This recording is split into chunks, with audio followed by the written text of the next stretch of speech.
do his calls and puts. He's paying a guy to do it for him. Yeah, like one of those representative peoples.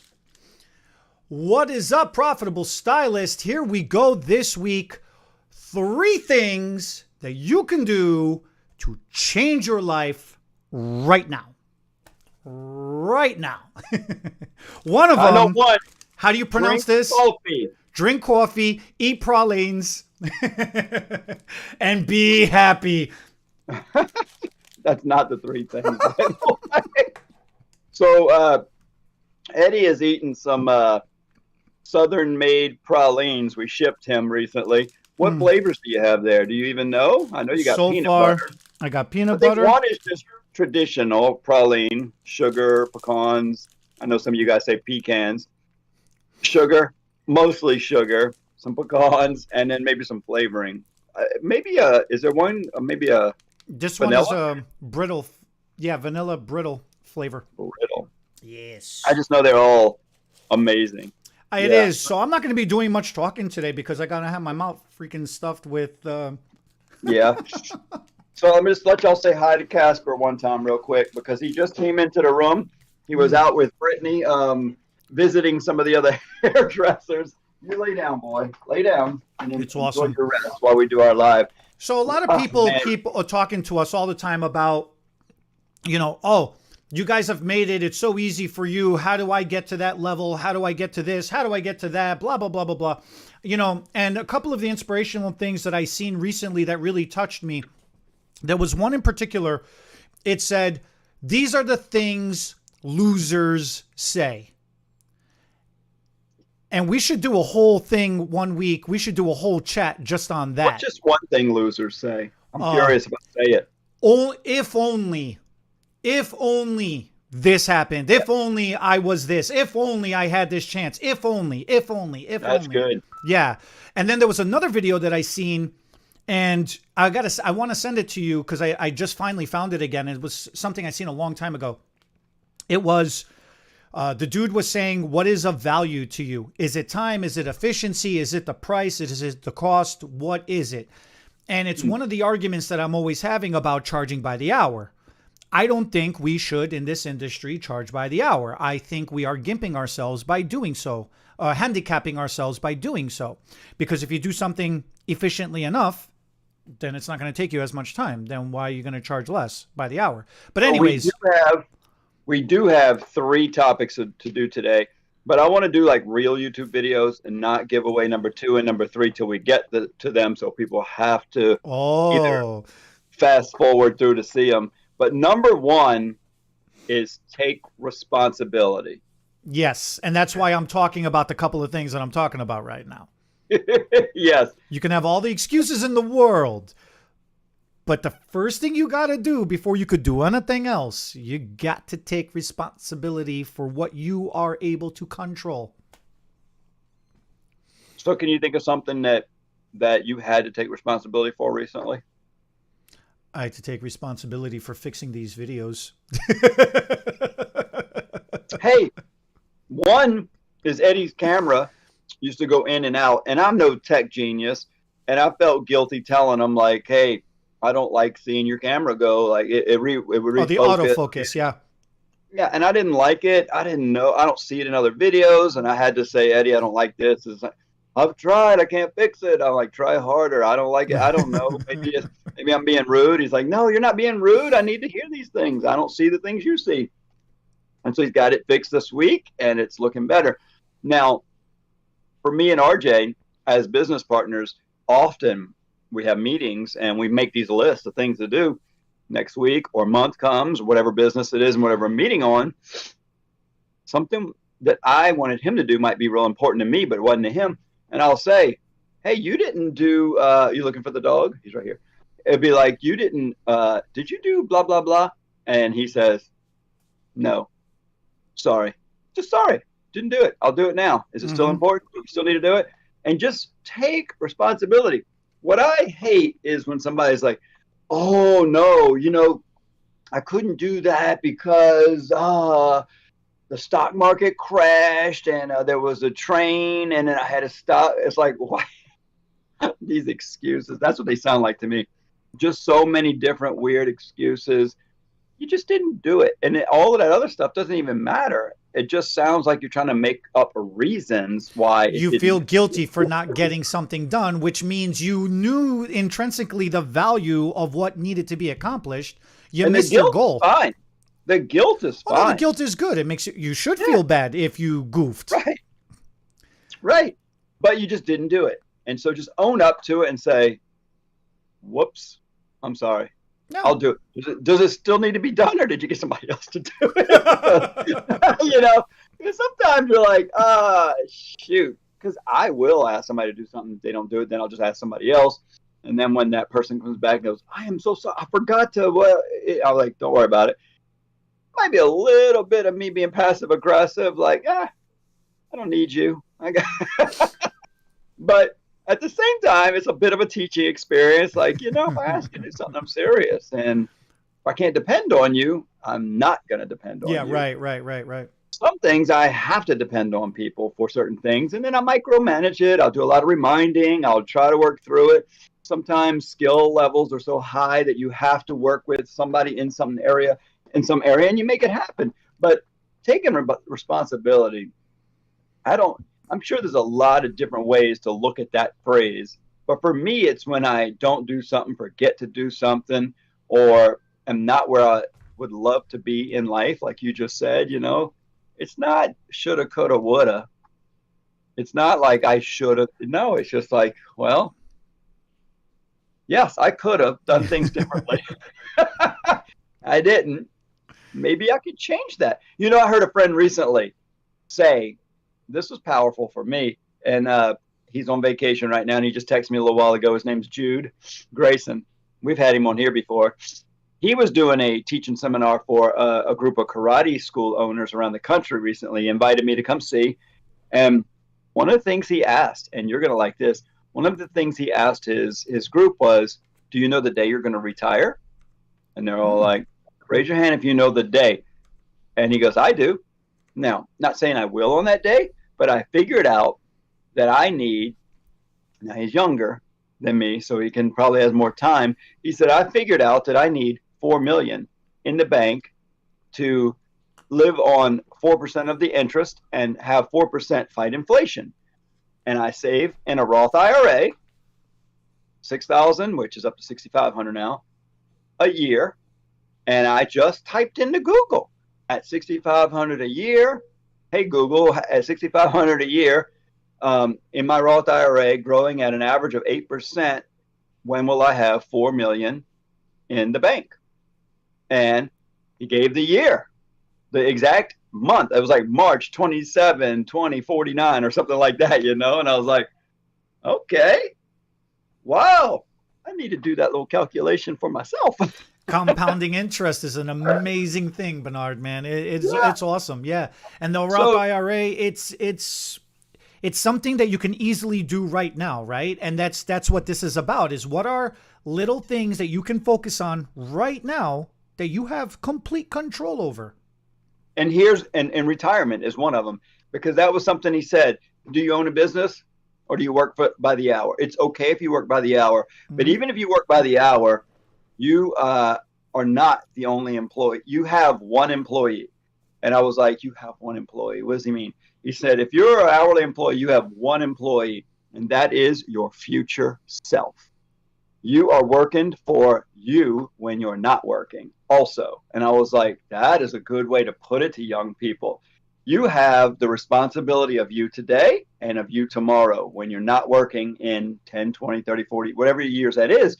So if you're not putting away money that will support your lifestyle, then you are not being responsible today. Responsibility. So responsibility can be a lot of different things, and I don't want to be too heavy and bring people down. But one is just say you're sorry for your mistakes and try to make them right, and save for your future. That's the two big ones I think of with responsibility.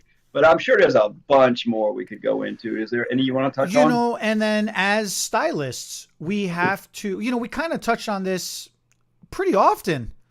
Yeah, but that was the weather.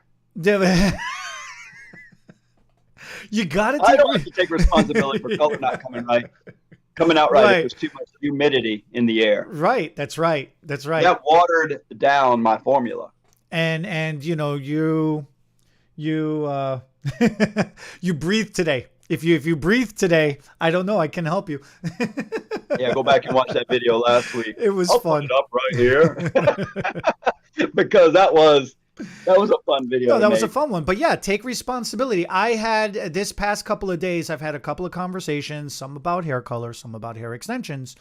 Throughout the week, I do some technical support, and I have a lot of people across the country call me and ask me questions about what happened. They need some advice, they need some recommendations, things like that. And at the end of the day, it's like, okay, well, did you do this? Yes or no? And did your client do this? Yes You or ever have them no? say this? Well, I mean, kind of yes or no. That's why I phrase it like that. That's why I phrase it. Did you? Yes or no? It's not kind of. Kind of means no, you didn't. Or kind of means yes, you did, just not good enough. Either way, yes or no, right? I did most of what you said. Most, right? Most. All except for actually put the color on the head. I've yet. I want to hear somebody tell me half a yes. Like being kind of pregnant. Yeah, kind of.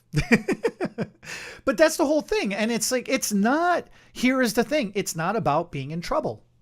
Right. It's really not. It's about That's what I like discovering what happens so we can figure out what to do. That's what I like about being an adult. Adulting is hard, Adulting. and adulting sometimes is fun. Well, yeah, I always had that guilt feeling as a kid because I was always in trouble. And Oh, yeah. I was always doing something wrong, and I just knew I was gonna. Oh God, I hope they don't find out about this one. I got bad grades. Hope the teacher doesn't call tonight.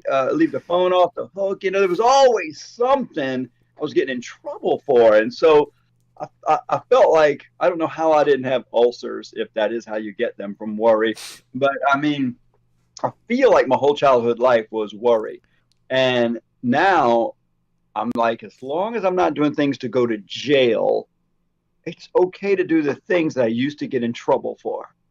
You know, the kind of things are like, it was not illegal stuff. I'm going to use some examples. Weren't exactly me, but Hold on, some of you let guys me out get there a list. Let me start writing this down. not making your bed. We didn't have to make our bed. You don't make your bed? I mean, if you didn't clean your room right, you didn't do your chores. I mean, those are the kind of things like you don't go to jail for. But if you didn't do them, your parents could really make you feel guilty for not doing the right thing. You could get in trouble. You could lose privileges. You could get your butt beat. And so there was things that I was worried about, and it was like such a freeing feeling. So now it's a whole different measurement system. And being a hairdresser, the weird thing to me was I only had a couple of jobs before being a hairdresser, and the only person that could really fire me was the one boss. Other people could get ticked off, not like what I was doing, tell on me, tell the boss. But if the boss liked you and you did what the boss wanted, you don't care what those other people think, or you didn't have to. And sometimes I would push that a little bit and really tick some people off because I'd be a high performer, and the boss was like, I don't care if you're nice to those people as long as you're making us money. And so I would push it a little too far and really be rude to the other employees maybe. But then as a hairdresser, it's a whole new world. The boss is every one of those clients. And the good thing was, if you did have a bad day and you made one mad and one client fired you, well, that's okay. You just lost one client. But today with social media, that one client can really wreck your day with telling 100,000 more that you suck also. So you got to be a little careful about even pissing off the one. But if you just take responsibility, like just finished your hair, you know what? It starts in the consultation for me. This is the responsibility I take. I take responsibility for the possible problems that will come from my service today. I say, listen, we're getting ready to do your hair today. I know you said you want highlights. You have box color. I'm going to tell you some experiences I have. You have some things going on there that are going to make my job difficult today. I think we can get there, but I can't promise you. So I'm early on setting the expectations, saying, I don't know if we can do it. We might need to do a test strand. We might need to do this or that. Or it looks like we can get close, but I still don't want to promise anything. But even if they just have virgin hair and we're doing highlights and I'm highlighting the hair, I might say, it's hard for me to know if what you're thinking is going to come out of your mouth and into my brain and out of my hands the way you think it should. Pause that thought for 1 second. Let's break that down because that's really powerful. That's super, super powerful. So what can you control versus what can you not control in that analogy that example that you just gave, right? You can control what your own ability is and what your ability is not. So by saying up front, I think your hair might turn out like this or it might turn out like that. Maybe we got to do a test strand, something or other. You are taking responsibility for the fact that you know you're good enough to be able to do the steps that need to be done to perform the service. But are you good enough to know how to formulate properly enough to tweak the steps in that process to achieve the look that you're going for? You can't control the end result. You can control the predictability of what the result is going to become, but you cannot control the end result. So being responsible for that right up front in there, that's awesome. Communication. You can control what comes out your mouth. Unless you have diarrhea of the mouth, then you can't control anything. But if you, most people can control what's coming out their mouth. So if you process what you're saying first, and the way to do that is to breathe and purposely force yourself to pause in between sentences. Otherwise, you just say, right, you got to have that zen. Otherwise, you just sound like you're rambling a mile a minute, you know? And if you're from the South, that's normal talk. But everywhere else in the country... No, they talk slow in the South. It's just I'm me. Messing with you. I'm messing with you. Fast in the South. No, but it's coming from the East. That's something I had to learn coming to the Midwest. Was I gotta pause. I have to breathe in between my sentences, you know, and it just gives somebody a chance to process what you just said. So communicating, you can control that. You can control your ability. What you cannot control is the mood of the other person. You don't know if that person's going to be in a good mood after you're done or in a bad mood after you're done. So one of the advices I always give... Or the weather. Or the weather. You can't control what the weather is going to be either. Not even the weatherman with the millions of dollars of equipment up in the sky and in space can't predict what's going to happen in 5 minutes. They basically, let's look out the window. Yes, it's sunny. You know? But what you can control is the mood that person stays in as long as they're with you. So if somebody walked in a bad mood, you can control if that person stays in a bad mood or if you can get them to come in to become into a good mood. That's really good. No, I love your example. I love your example. Which one? The one that you just gave about doing the consultation and taking responsibility up front. You know what I heard one time that goes right along with what you just said is, are you, I hope I get this right because I'm just thinking about it right now. What do you call that thing on the wall that changes the temperature in the room? The thermometer? It's a thermostat. Oh, thermostat. Yeah, okay. Not therma. There's a TH in there. That's what I said. Thermostat or thermometer. So basically, are you a thermostat or a thermometer? Have you ever heard that? No. That's interesting. Okay. All right. Yeah. Do tell. So watch this. If you're a thermometer, you're just putting it out there, taking the temperature of the room. The temperature of the room in personality could be happy or sad. But if you're a thermostat, you control the temperature in the room.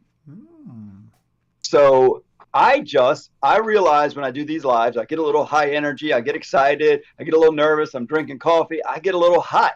And I'm thinking, oh, I wish I'd have went on the other side of that wall right there and controlled the temperature a little more. So what I do is I go in there, I crank it down a couple of degrees when I remember, and I'm like, oh, thank God it's feeling good in here. But use that in relationships, like you just said. When the customer comes in, that's what you can control. You can either be the thermometer and just change and be the temperature of the room. The room is rude and mean and down, and you just join right in and be the temperature. Or So by you can sending come. me these, you controlling my temperature, you putting me in a good mood. I like it. I like that. So if you're smiling and happy and somebody comes in a bad mood, and like you just said, you're laughing with them, you're smiling, or you try to get them to laugh, I should say, and you try to remind them that there's good in the world as well as bad. What good has happened recently? What good is going to happen? What are you happy about? It's like Thanksgiving. It's like we pick a day to say, what are we thankful for? Because most people can quickly, easily talk about all the negative, bad stuff that's going on in their life. And if you try to be thankful and happy, it'll change your mood. So be the thermostat is basically what I got out of that. And then you told me to pause earlier. Because I think it's a good segue into the second thing, which Well, is well, wait, okay. wait, Okay. because you segue when you feel it's right. But what I want to say is, I then take responsibility for the future when they leave. I say, listen, I can't promise that I'm going to give you exactly what you want today. I'm going to try really hard, and I give a little credibility. I do most of the time. Most of the time, most of my clients love what I do, and that's why you were recommended to me, I imagine. But what I'm going to say right now is the reason why so many people love what I do is I like to keep an ongoing relationship with you. First of all, I want to keep you as a client forever.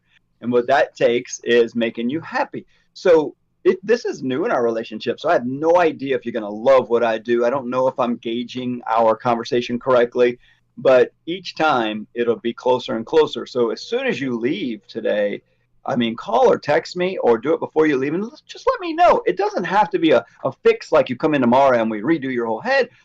I just want to know, like, next time we do your hair, I'm already setting up for the next appointment. Also, next time we do your hair, was it exactly what you wanted? Did you love it? Do it again because I keep good notes. Or should we go a little lighter or a little darker or a lot lighter or a lot darker? Do we need more or less of anything we did? I just want to know where you're at because that is a much easier steering navigation that I can do as opposed to it's wrong, fix it. Well, how wrong in which direction? So if I just let them know ahead of time, they stay happy and they're like, oh, that's so good. I don't have to get mad, go to somebody else, ask for my money back, cancel my credit card. I want to make you happy. I've done a lot of free work to build this business. I don't mind doing a little more free work to keep this business so that in the future, it's just a machine. You pay, I do your service. You pay, you do, I go to a hair show, learn something new. Maybe we tweak it a little bit and have fun with something new. But for the most part, I need to build your trust by being very consistent, like the Big Mac. Always the same in every McDonald's.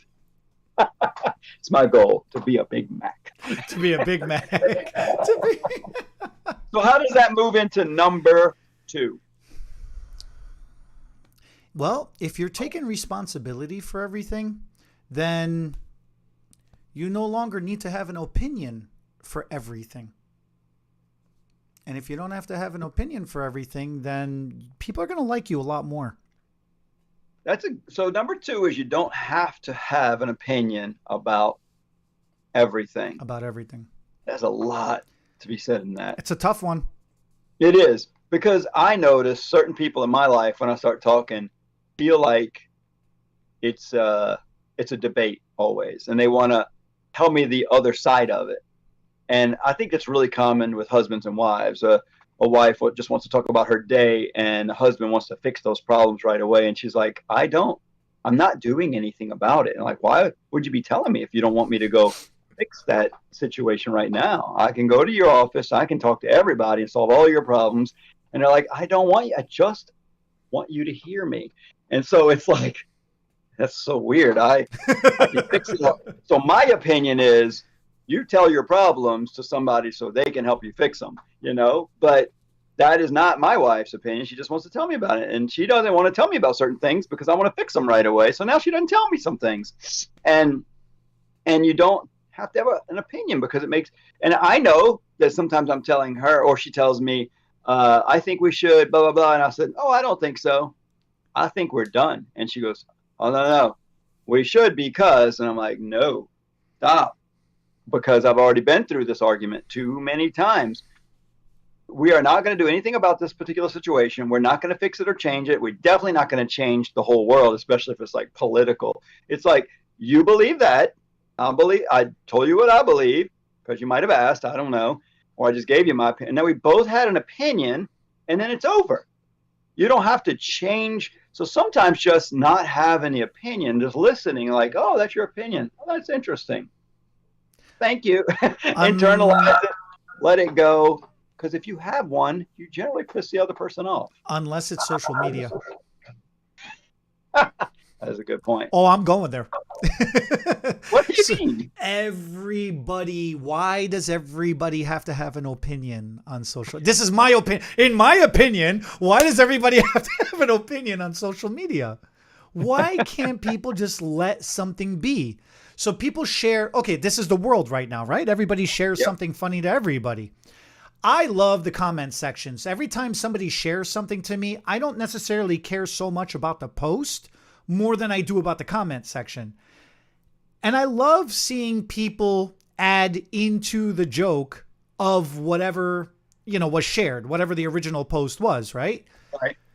Until you get about 2, 3 deep, 5 deep, and then there's always that one, this is terrible. You're an evil person. You're all going to rot in hell. It's like, dude, what is happening? Like, really? Or my favorite thing is I'll get a phone call and say, hey, you need to call this client. She's upset. Like, okay, I never heard anything from this client. Who's this client? Oh, well, she's not your client. She's, she went to somebody in the salon. Now she's on social media blasting the shop. I'm like, okay, well, let's look up the history. No history. Well, okay, then pull up social media. What's the complaint? This, and this. Who spoke to her? Nobody. Then how, so then I'm not now I got to awkwardly get on the phone and I got to call this person and say, hey, hey, Bernard, it's Eddie from the salon. I'm reaching out to you. What's going on? Oh, I'm upset. Yeah. Why didn't you say anything to us first? Why did you just decide to blast it out there to the world? Like, how is that going to fix anything? Right.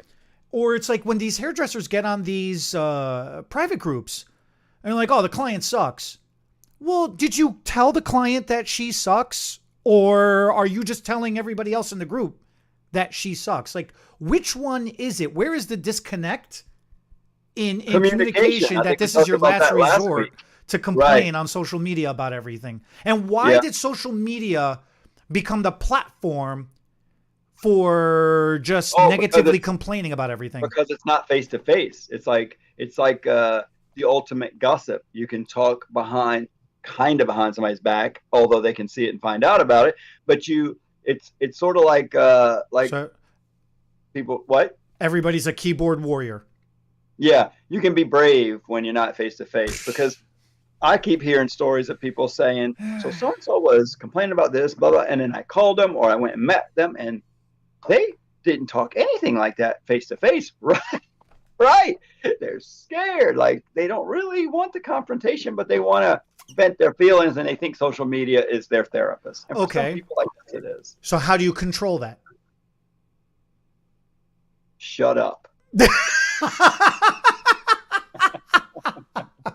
I don't think you can fix social media. It's going to be what it is. No, if you're taking responsibility for your life, and if this is the second thing of the 3 things you could do to change your life moving forward, shut up. That's a great advice. But I know, it really is. Advice from Bernard, from Papa Bernard. Bernard's advice for life. Shut up. Bernard's advice for a happier life. Just shut up. Yeah, that's going to be a sound bite or it's going to be awesome. Well, I think that certain people, and if it's you, I got to point at the camera. Point at the camera, right. Point at the camera. If it's you, if you have an opposing opinion about everything. That's the problem. If you are disagreeable and unhappy in life, that might be the reason. You might just always go negative. We have a friend that does a lot of Sandler sales training. Don't say their name. And one of the Sandler sales techniques is to go opposite on purpose. in sales, because it kind of gets the client to go, what? Like go to opposite of what everybody's thinking, because it kind of knocks them out of their routine. But this person tends to do that in just normal conversations with all of us, and they don't realize it. They go opposite, and sometimes it feels negative. And so if you're that's just an interesting little one that made me realize, like, oh, you know what? Some people do that in life because they just feel like they always have to be the adversary. One time in a sales meeting, we were doing something, and my wife says, well, what about this? And we were like, but that never happens. And she said, I just thought I should play devil's advocate, or I just thought I should mention the other side. And we're like, not always. I mean, yeah, sometimes I get devil's advocate when you're trying to shoot holes in a business plan, but some people just do that. When she did that, it made me realize, like, no, you don't always have to. No, she doesn't always. But some people, since then, I started noticing, always are negative. And the only way you can be negative is to be the opposite of the people around you all the time. You know what I'm saying? Because those people generally don't have control in their lives, or maybe they do, but they don't feel like they have control of the situation. So they're trying desperately to do something. They're not confident in their life. And the thing that gives them confidence is to have an opinion. Well, what I think is, we don't care. Nobody asked you. And so silence can be a confidence. People don't realize not talking at all shows way more confidence than talking too much. Mm-hmm. And too many people feel like if they give their opinion, if they're the one talking, if they're saying something, first of all, it's got to go the opposite of what's in the room, because opinions don't matter unless they're different. Like, oh, let me give my opinion. I agree. That doesn't go over so well if it's an opinion. So if you say, let me give you my opinion, immediately everybody's like, You're right. So you've got to have a lot of authority, confidence, be the leader in the room. If you're going to do that, the only way it really works is if you're the boss or the leader and everybody's saying, well, I think this, I think that, and they're all looking at you like, what do you think? Well, that's when you get to give your opinion. There's a time for it. As the leader, the boss, the all-knowing in the situation that's going on, like, hair extensions are damaging. You're going to hear my opinion, because you're so freaking uneducated and wrong about this situation. I can come across with authority and teach you something, tell you something different. But if you're just a person in the airport just talking at another bench, I'm not going to give my opinion, because then it doesn't matter. You're not going to be a client of mine. You're not a hairdresser. You're just talking crap. And what does my opinion do right there? Make an enemy and maybe get me kicked off a flight. So it's no reason to give your opinion all the time. As a matter of fact, there's no reason to give your opinion most of the time. Most of the time. Have you heard of the expression, when I want your opinion, I will give it to you? Have you heard of that expression? Yeah. So, as you know, I love expressions. How about even if I want your opinion, I'll ask for it. Don't just offer it. Wait for somebody to ask. I like the one that says I'll give it to you. I like that one. That is funny. But truthfully, even if you want it, you would at least ask for it. That should be a hint. Like, if nobody asks for your opinion, don't give it. You'll live a much happier life. And it's hard because we all have opinions.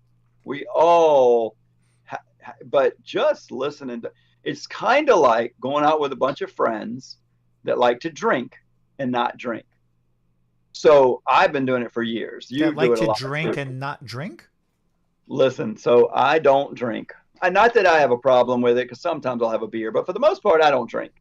So when I first started not drinking, I would notice that the crowd changes through the night because they're drinking, right? So they get a little looser, they say more, they got more opinions. Oh. And I don't drink, so I get to say, I don't judge, I don't say anything, I'm just not. So I notice the change, and it's interesting to listen.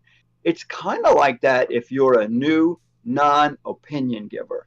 if you just quit, like you quit drinking, you'll get to just listen in the room and just take it in. Try it as a new habit.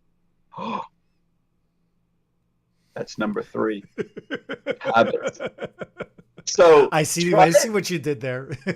try it as a new habit to just go into conversations, listening, affirming, active listening. That's interesting. That's interesting. Tell me more. Tell me more. I do have to give you a few tools. If you're not going to give opinions, how do you have a conversation without an opinion? Oh, that's interesting. I didn't say, oh, you're right, because I might not think you're right. Oh, that's interesting. Tell me more. Why do you think that? Why do you believe that? Be a therapist instead. Be a hairdresser. Oh, okay. So why do you think that? Yeah. Who taught you that? Where did you learn that? How's that work for you? Who do you teach that to? That is fascinating. That's interesting. Keep talking, and never give your opinion unless they say, is that how you do it too? What do you think? There's my license to give an opinion.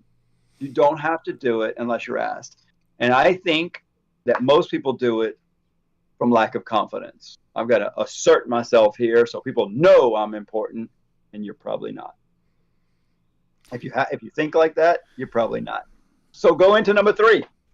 So now, okay, you're willing to take responsibility. You're willing to shut up. How do you start creating the habits? Okay, you're willing to take responsibility. You're willing not to have an opinion or have dumb opinions, right?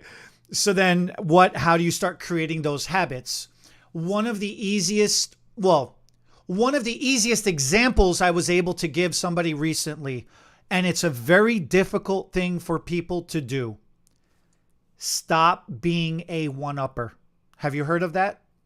Oh my, have I heard of it? I got family members.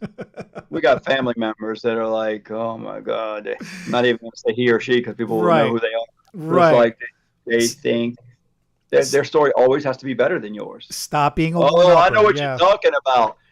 Mine's even better. Listen to this. Mine's even better. Right. Oh, this person, lost their job or something. Oh, this person died. Oh, it was unfortunate to see that car crash. Yeah, there was a nuclear explosion. Wait, what? Like, dude, you don't have to. That's a good point. If you don't have anything to give, then that's okay. Sometimes showing some sympathy or just some empathy or just not doing anything, just sitting there blank and listening. Let me know if I do any of these irritating things ever. What? I know you already have. Let me know. Hold on, let me pull up my list here. No, like we just taught at a hair show, and you were honest with me. Like you talk too fast, you're not taking a breath, you're giving too much information, they can't process it, you need to slow down. So but that was constructive criticism of our classroom. That's not an No, but right. But it could be irritating to the crowd or not as educational. That's what I'm saying. That is part of taking responsibility. Oh, I got you. I know I'm not perfect, and I am trying to grow. I'm trying to let other people's opinions about what I do allow me to grow and create new habits. And so that second and third day, I slowed down. I said less. And the funny thing is, I hope Jude's watching this.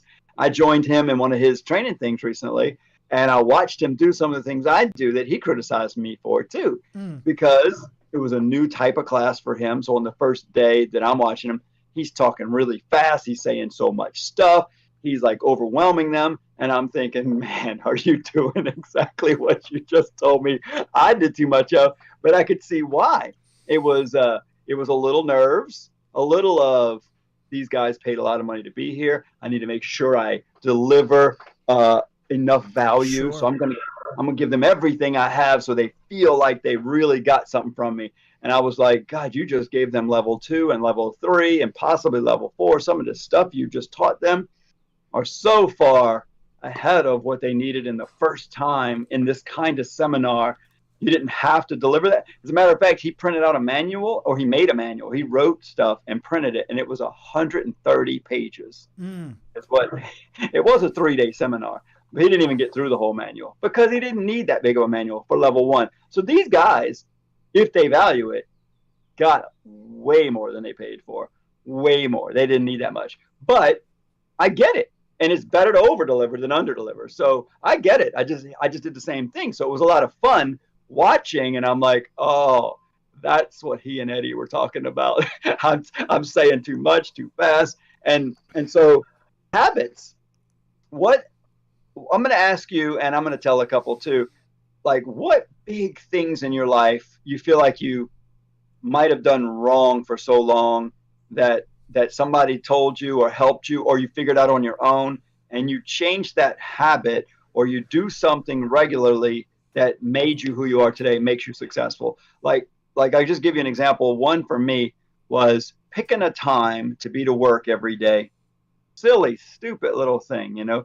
Like I was always going to be a little early for work because I don't want to show up later than my client and just be there. Now, here's the thing, be there and stay till the end time, 5 days a week. When I was building my career, I went there from 9 to 5.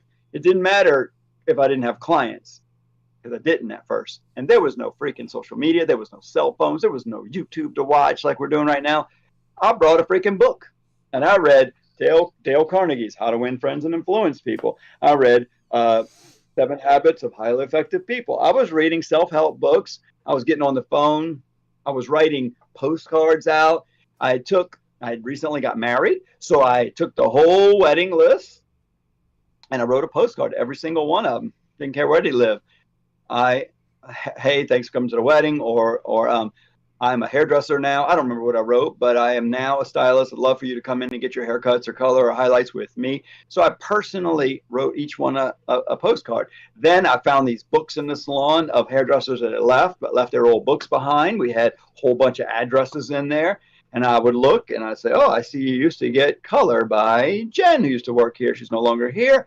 I'd love to take that over. I've got your color formula. You know, I took all the resources I had, and so that was the habit of mine. Stay from the beginning to the end. Okay. During that time, figure out how to grow the business I'm in instead of, oh, I don't have any customers for 4 hours. Let me go shopping or sleep or go to the movies. That was my first habit that propelled me into success, was just showing up and staying. And then the things I did in between sometimes was just sitting around doing nothing or talking to the other hairdressers. But by being there, I was able to get the walk-ins, learn from the busier stylists, or do the marketing. That's like the one simple habit I did from the beginning that made me successful. What about you? Any habits? I mean, I got a bunch of habits, but the one that jumped. Good ones. Well, okay, then I maybe have a half a habit. What is one good It's one good one that was taught to me a long time ago. And it's the first thing that jumped to my mind when you were asking me, because I was really trying to figure out what you were asking. And I'm going to go with it because it's the first one that popped in my mind. Well, you know my struggle with speaking and vocabulary and language in general. So I've always been brutally honest.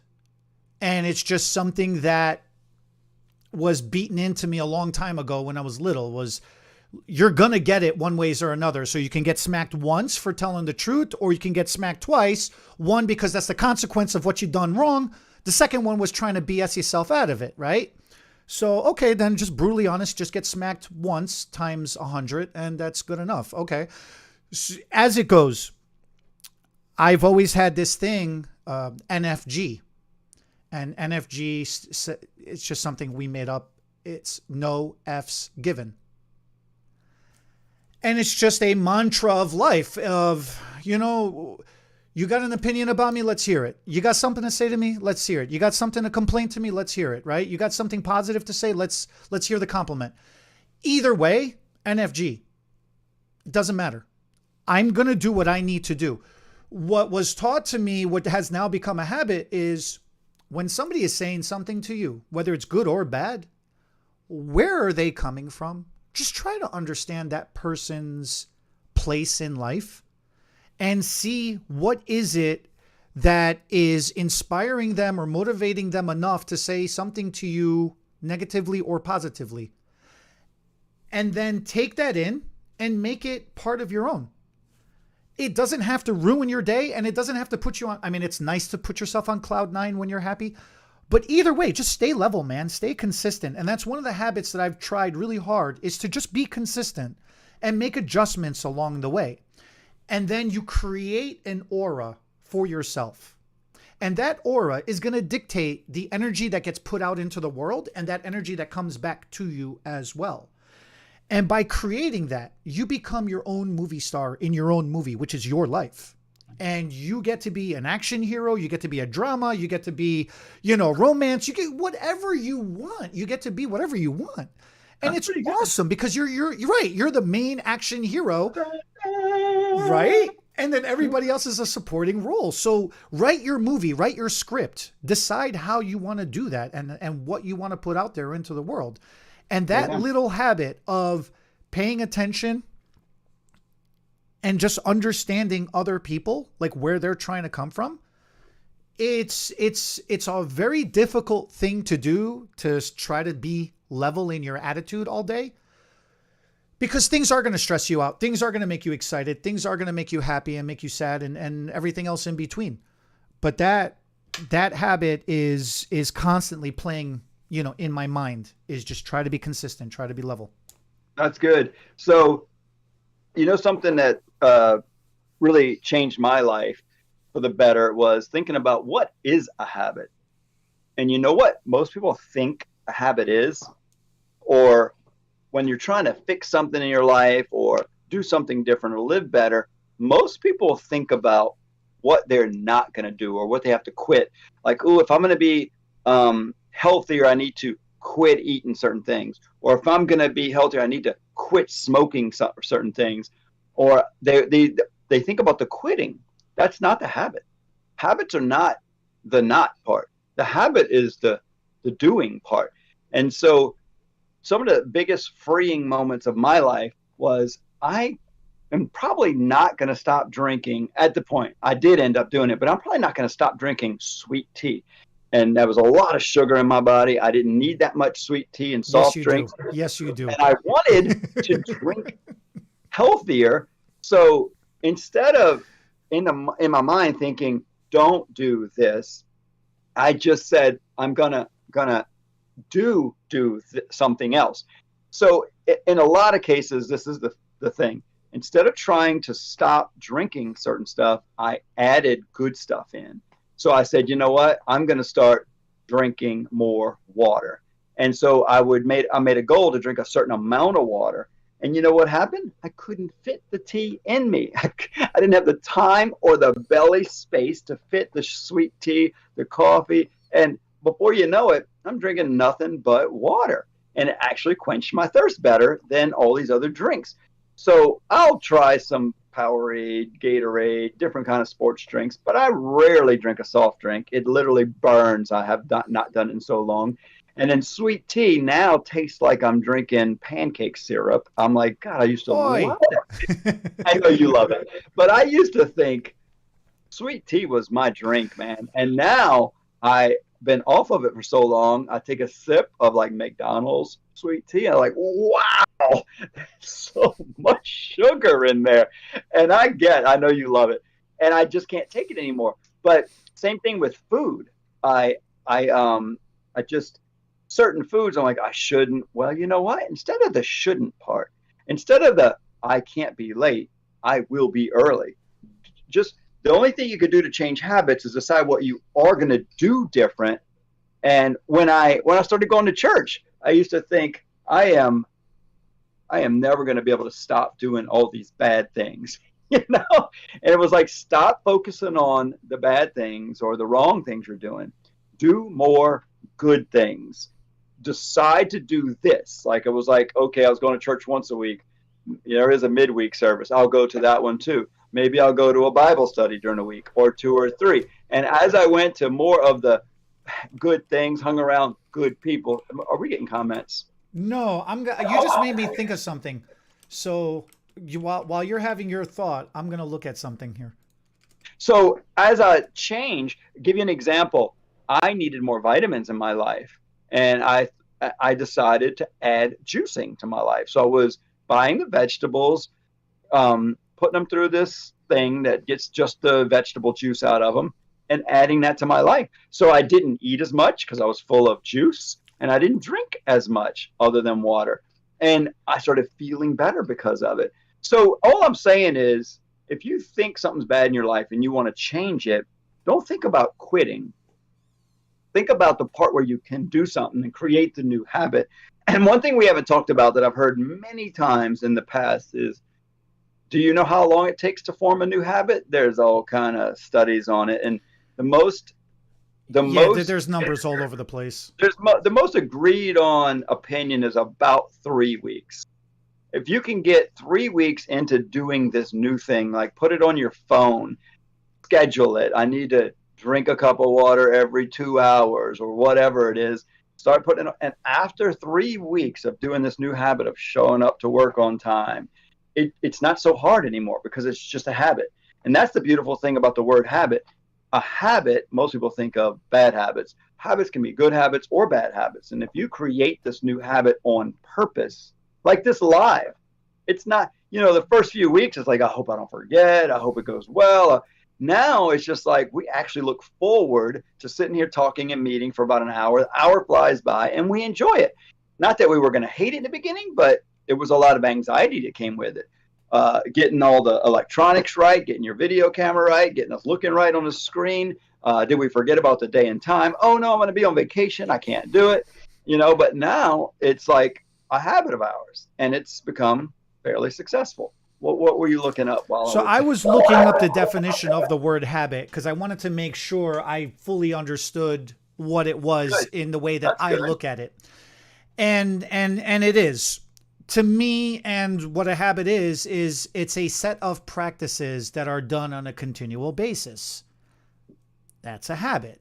So it's not quitting something. It's quitting something. Well, that's a negative version of a habit. You just are that's your repertoire. That's just your go-to is to something happens and it's too hard, you just quit. So that's your practice, is to just keep quitting stuff. You just keep practicing on being a Quitting could be loser. a habit. I didn't think about that. Yeah, because anytime something hits a certain difficulty threshold, your go-to response is nope.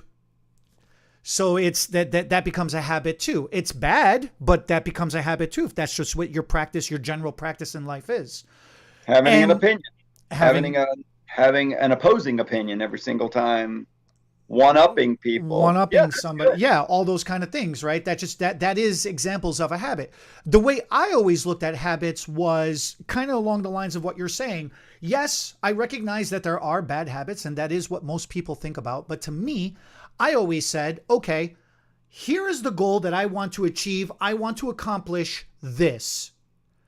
If I want to accomplish this, in what time frame do I have that I want to get from here to here?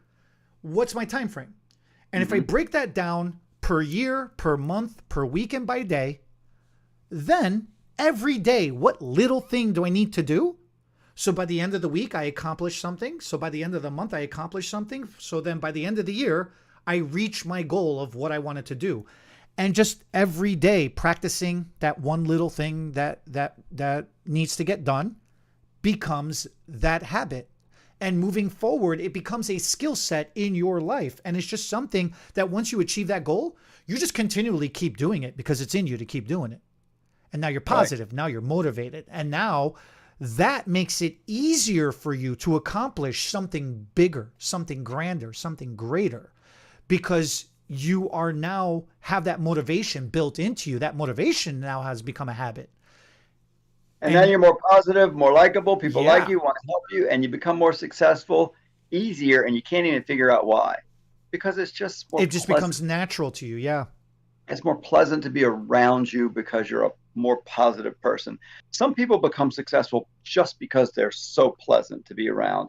People just want them around. Like my wife gets invited to every party anybody ever has for people that she knows, because she is the most interested in your conversations. She wants to know every detail of your life, where you came from, how many kids you had. She laughs the loudest in the room, so she'll be laughing the loudest at every joke you make. She'll make you feel so happy and important, and it's like she gets invited. I get invited to everything because she gets invited to everything, because people love her being around because they feel so funny and important around her.